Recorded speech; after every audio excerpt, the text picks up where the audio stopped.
Hello guys. जब पूरा भारत और दुनिया द क्राउन और गेम ऑफ थ्रोन जैसे सुपर शोज़ के पीछे पागल है, वहीं कुछ ऐसे इंडियन शोज़ भी हैं जिन्हें देखने के लिए हर इंडियन फैन मरा जाता है और जिनकी तारीफ पूरी दुनिया में है। एस्पिरेंट से लेकर स्कैम 1992 तक और फैमिली मैन से लेकर मिर्ज़ापुर तक, यहाँ वो 10 इंडियन शोज़ हैं जो हर इंडियन के दिल में बसे हुए हैं। इसलिए गाइस जल्दी से शुरू करते हैं। तो गाइस इस लिस्ट में नंबर 10 पर है बैंडेज बैंडेट्स। बैंडेज बैंडेट्स एक ऐसे लड़के राधे की स्टोरी है जो बहुत छोटी सिटी से बिलोंग करता है और एक क्लासिकल सिंगर बनना चाहता है। वो अपनी फैमिली की लेगेसी अपने प्यार और म्यूज़िक के बीच बटा हुआ है, लेकिन वो तीनों को अपने पास रखना चाहता है और ये शो उसकी इसी जर्नी को म्यूज़िकल वे में दिखाती है। इसलिए ये शो सभी म्यूज़िक लवर्स को ज़रूर पसंद आता है। और अगर आप भी म्यूज़िक फ़ैन हैं और ये शो नहीं देखा है तो इस वीडियो के तुरंत बाद इसे देखना शुरू करें। असुर। अगर आपको पिछला पसंद नहीं है तो कोई बात नहीं, ये वाला शो एक क्राइम थ्रिलर शो है। इस शो में मेन लीड अरशद वारसी है, जिनके कैरेक्टर्स के चारों ओर ये शो बनाया गया है। अरशद का कैरेक्टर एक फॉरेंसिक एक्सपर्ट है जो बाद में एक टीचर बन चुका है, लेकिन अब वो एक बार फिर क्राइम की दुनिया में लौट आया है और अब वो चूहे और बिल्ली वाला खेल फिर से शुरू हो चुका है, जिसमें अरशद के कैरेक्टर को जल्द से जल्द एक सीरियल किलर को पकड़ना है।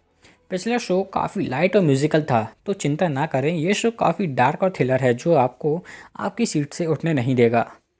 Permanent roommates.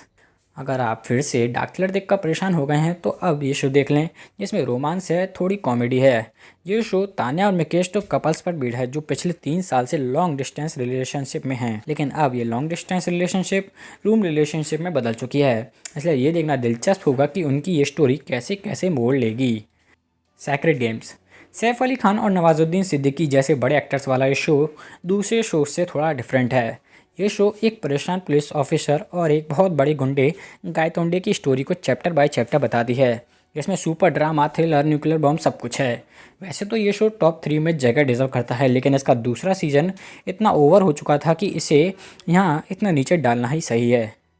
पंचायत। स्वदेश में शाहरुख खान के बाद अब जितेंद्र कुमार का अभिषेक भी अनएम्प्लॉयड से थक चुका है, इसलिए अब कुछ नहीं तो वो गांव की तरफ वापस लौट आया है ताकि गांव की पंचायत ऑफिस में एक सरकारी नौकरी पा सके। शो की शुरुआत में भले ही लीड कैरेक्टर केवल एक नौकरी चाहता था, लेकिन धीरे धीरे वो गांव के हालात देखकर बदल जाता है और गांव की ज़रूरतें पूरे करने में लग जाता है। इस शो में कॉमेडी है, ड्रामा है, एक बढ़िया से मैसेज है और दमदार एक्टिंग भी है, इसलिए मैं खुद ये शो आपको रिकमेंड करता हूँ। कोटा फैक्ट्री। ये एक ऐसी सीरीज़ है जो आईआईटी जेई की तैयारी करने वाले एक स्टूडेंट की जर्नी और उसके स्ट्रगल को दिखाती है। इसकी स्टोरी वैभव पांडे की लाइफ को दिखाती है जो जेई की तैयारी के लिए कोटा आता है, और इसकी खास बात यह है कि ये इंडिया की पहली ब्लैक एंड वाइट सीरीज़ है। एस्पिरेंट्स। कोटा फैक्ट्री के बाद एक और सीरीज़ जो इंडिया के इंजीनियर्स, डॉक्टर्स और आईएएस की तैयारी करने वाले स्टूडेंट्स की जर्नी को दिखाती है।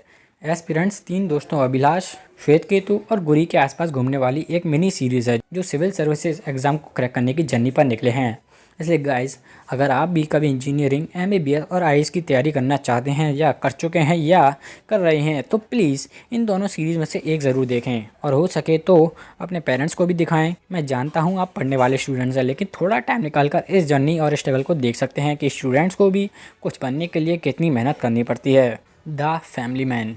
द फैमिली मैन का दूसरा सीज़न रिलीज़ होने के लिए तैयार है, और अगर आपने अभी तक पहला सीज़न भी नहीं देखा है तो ज़रूर देखें। लेकिन इस वीडियो के बाद सीरीज़ में मेन लीड मनोज बाजपेयी हैं, जिनका कैरेक्टर श्रीकांत एक मिडिल क्लास आदमी है और नेशनल सिक्योरिटी एजेंसी में काम करता है। नेशनल सिक्योरिटी से आप समझ गए होंगे कि देश की सुरक्षा, जिसमें उसे आतंकवादियों से देश की रक्षा करनी है और साथ में अपने फैमिली को भी देखना है।